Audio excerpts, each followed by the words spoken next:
Hi, I'm Cindy, I'm Kim. And I'm Tiffany. and we're doing the WISC WAIS WPPSI vocabulary subtest in under 3 minutes. So, Kim, what is a vocabulary subtest? You mention a word, and the kid has to give a response as to the definition of it. Okay, and Tiffany, do you know what a query is?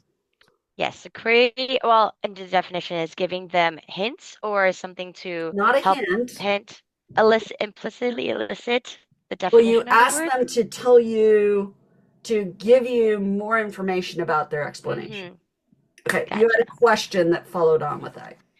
Yes, so like is it like kind of these definitions, these words, a common definition, like common words that they use, or what type So it of word?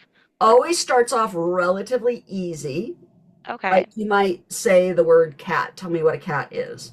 And then they Mm, get really complex, often well beyond what would be expected for a student, in part to test how well a student or how high a student can go. Okay. gotcha. Yeah.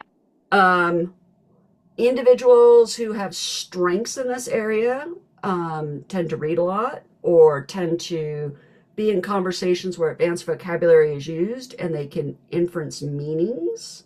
Mm, Okay. So they hear it in context and then they glean information based on context and they get to the meaning if they haven't heard or actually looked up the definition and made it part of their knowledge right. base, right?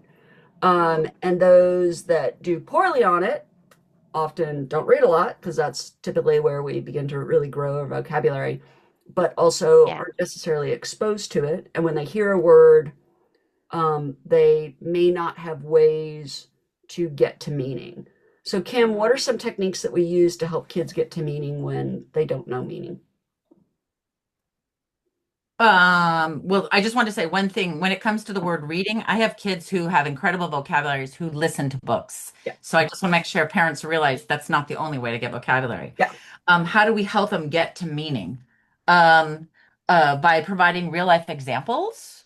Hmm. That's how I've taught kids vocabulary, strange, difficult vocabulary by associating it with a person or somebody who exhibits a certain behavior. You're cracking me up because you who teach decoding and Oh, that's morphology, what you mean. yeah, Oh, I have to teach kids how to decode a particular word and divide a word into syllables in order to be Mm. able to articulate and retain. And I also teach morphemes, the meaning of prefix roots and suffixes. so for example, if it says un That means not. or okay, and then by knowing that when they hear it, they can Mm. use the context to actually get to the meaning. And this really does help dramatically with SATs and also even just reading books Yeah. and listening. Mm. So students who have taken Latin or hmm Greek often can use that to help them. Mm. Um, I think that's it. Yeah. That's Questions, it. comments, let us know. Thanks.